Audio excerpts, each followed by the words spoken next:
Con su permiso, presidente, buenos días a todas y a todos. Bien, frente a este escenario, ¿qué fue lo primero que se hizo?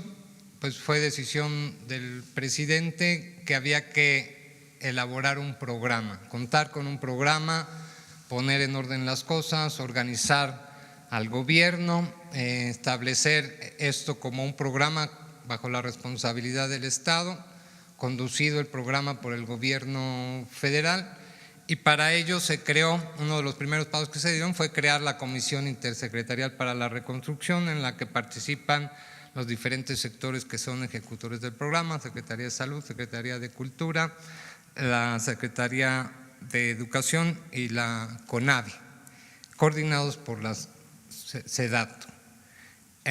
A través de esta Comisión Intersecretarial se ha trabajado con los 3 niveles de gobierno, se establecieron ya convenios y se han instalado coordinaciones estatales en 7 entidades.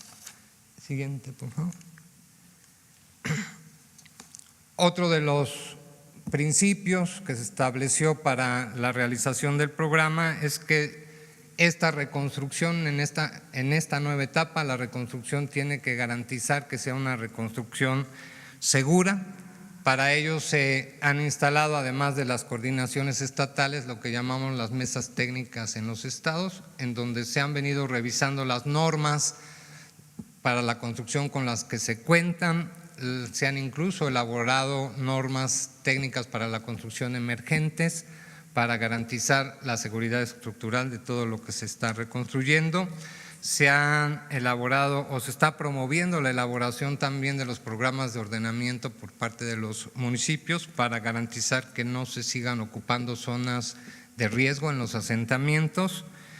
Se están haciendo análisis de vulnerabilidad en los asentamientos en donde hubo vivienda dañada y que una de las causas pudo haber sido además el que se encuentran en condiciones de inestabilidad y de riesgo. Con base en esos estudios se determinará si hay la necesidad de su reubicación. Y en el caso particular de las escuelas, se ha formado junto con la comunidad escolar, o se han llevado a cabo junto con la comunidad escolar nuevos dictámenes. Si recuerdan, fue muy controvertido esto de los dictámenes que se hicieron sobre las escuelas. Bueno, en muchos casos se han tenido que volver a hacer con la participación de la comunidad escolar.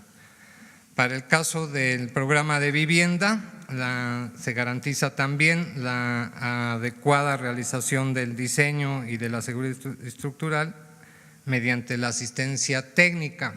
Todo apoyo de vivienda va acompañada de una asistencia técnica a los beneficiarios.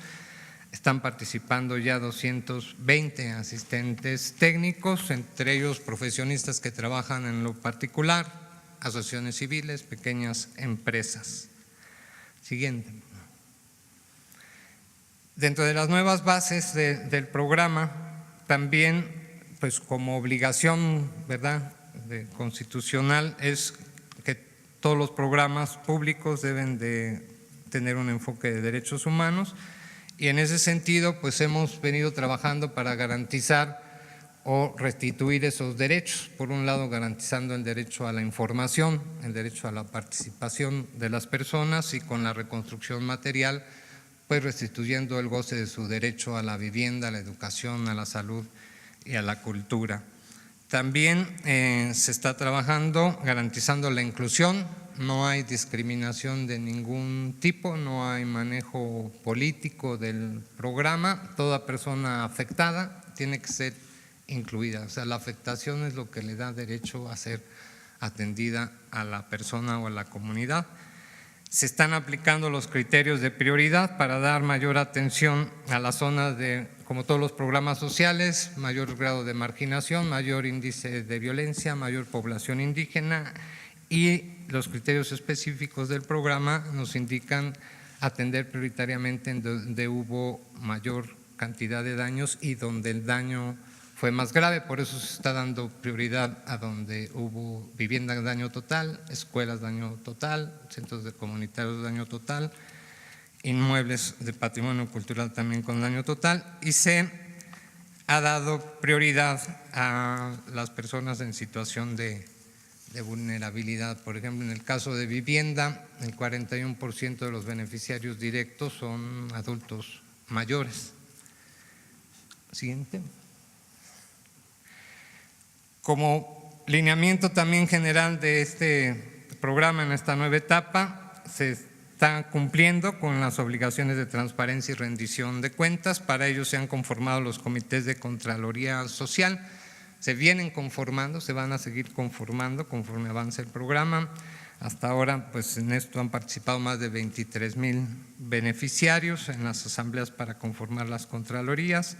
La participación ciudadana ha sido una característica del programa desde la etapa de transición. La gente, como decía el secretario, nos ha ayudado a identificar lo que estaba siendo excluido en los diagnósticos iniciales y a darle seguimiento y ahora al control, digamos, de la realización de las obras. Estamos llevando a cabo asambleas informativas y recorridos. Se están creando en las escuelas los comités escolares y a partir de mañana en una plataforma abierta empezaremos a publicar toda la información relativa al programa, iniciando por las acciones del ejercicio 2019 y posteriormente se podrá dar seguimiento ahí al proceso de construcción de cada una de las acciones que llevaremos a cabo. Esta es la dirección de la página www.reconstruyendoesperanza.gov.mx.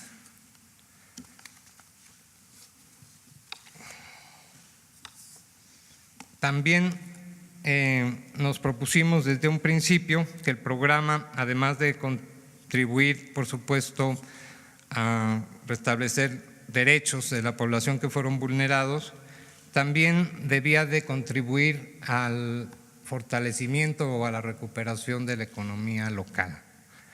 En ese sentido, pues la mano de obra, los profesionistas, las pequeñas empresas, en su gran mayoría que vienen participando en el programa, son de las localidades, de los municipios, de los estados en donde se está llevando a cabo la reconstrucción. Hay una participación muy importante de la comunidad y de la familia en el proceso de reconstrucción. Hemos encontrado que de cada 3 viviendas, en una hay participación directa de la familia en el proceso de reconstrucción de su vivienda con apoyo de la comunidad. También se está, en el caso de la restauración, capacitando a personas que ya de por sí se dedicaban a la construcción, pero para esta especialización en la restauración, de manera que una vez que se concluya la restauración haya personas capacitadas para el mantenimiento de los inmuebles, dado que la falta de mantenimiento fue una de las causas también que generó que los daños fueran más severos en estos inmuebles. Bien, estos son como los principales lineamientos, criterios, principios que hemos seguido en la ejecución del programa. Durante los primeros meses, además, pues nos abocamos a identificar aquello que hacía falta por reconstruir y así identificamos las acciones que podríamos llevar a cabo durante este ejercicio 2019. Aquí en la tabla mostramos el número de acciones por sector y por estado. La mayor cantidad de acciones pues se refieren precisamente a la vivienda, que fue el sector en donde hubo los mayores daños, principalmente en Oaxaca y Chiapas es donde se concentran las acciones de vivienda.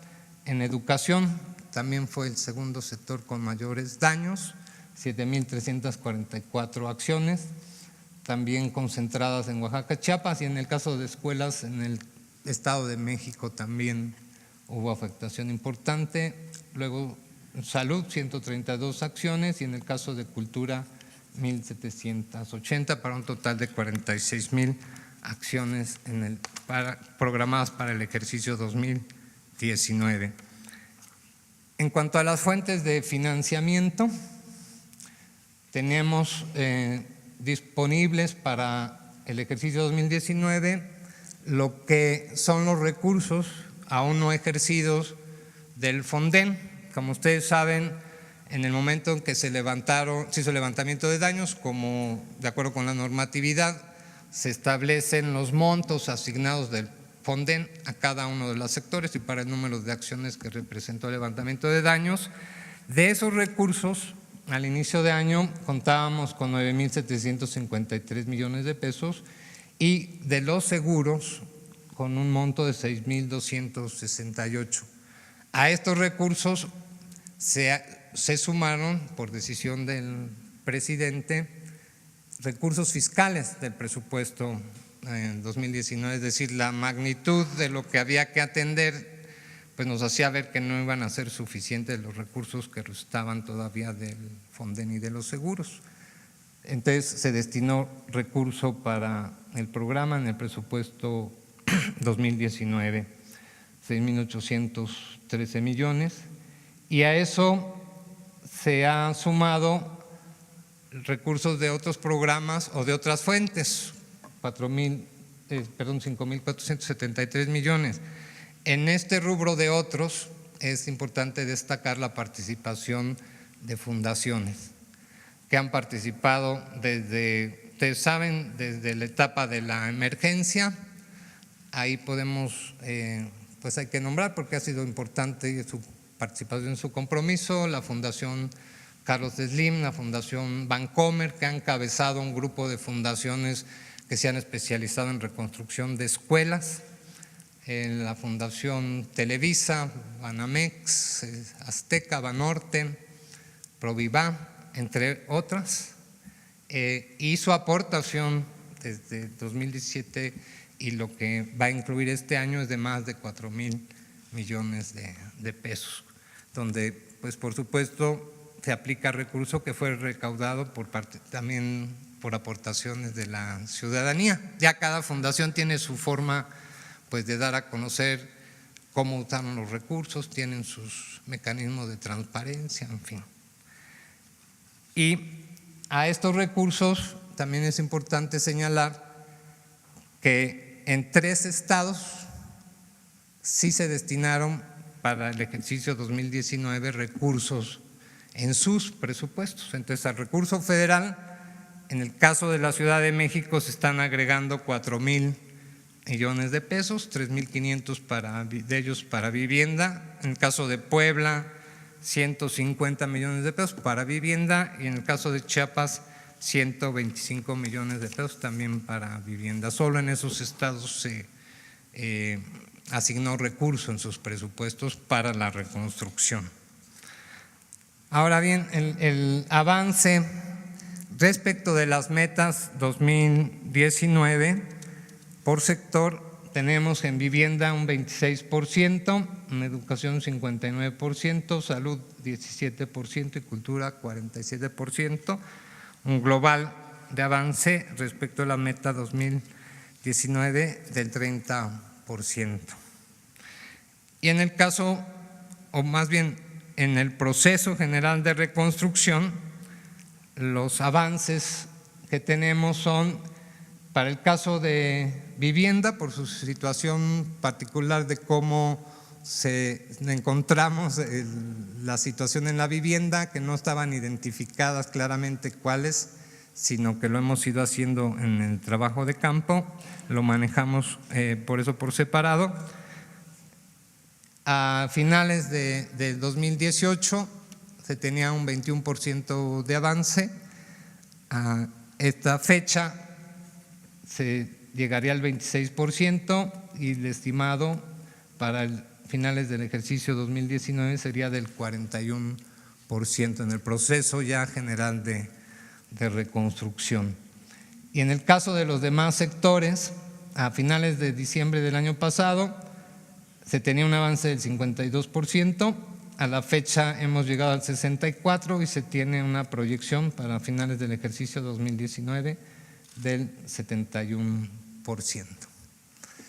Y bueno, como conclusiones, pues podemos decir que el avance respecto a las metas 2019 es del 30%.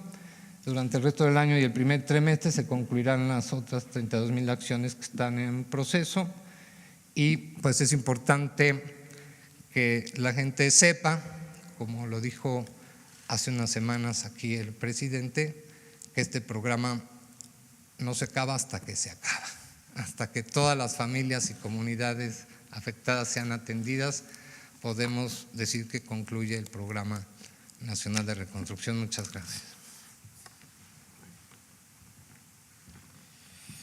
Muy bien, pues si les parece, abrimos sobre el tema y luego en lo general, ¿sí? Adelante. Gracias. Buenos días, presidente. Buenos días a todos.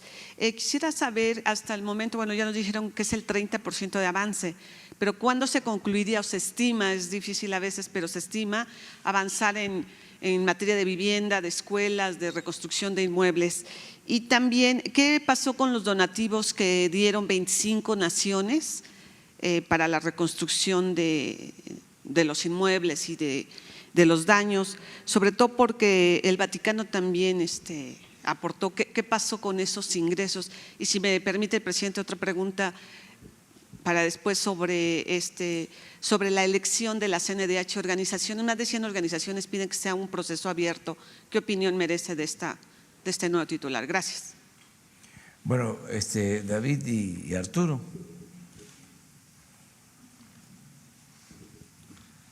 Bien, sobre los avances y cuándo concluirá este programa, como decíamos, primero tenemos que garantizar la atención de todas y de todos. Respecto a los avances que tenemos, como ustedes vieron, en el caso de la vivienda, si llegamos más, el 41% sobre qué está calculado, eso es importante aclararlo. Si bien el diagnóstico inicial que se tenía era de 186,000 viviendas dañadas, en los recorridos que hemos realizado, pues esta cantidad de viviendas afectadas es mayor, es lo que hemos identificado. Podemos decir a estas alturas que podríamos partir de un referente de 200,000 viviendas. Sobre esas 200,000 viviendas estamos hablando del 41%. En el caso de vivienda es obvio que el programa va a continuar el próximo año. Y en el caso de los demás sectores, con el avance que se logre este año, pensamos que el próximo año podríamos concluir el grueso del proceso de reconstrucción. Va a haber casos, por ejemplo, de monumentos que sus procesos de restauración se llevan incluso más de 2 años. Por ejemplo, el templo de Santa Prisca en Taxco, no sé si ustedes hayan visto.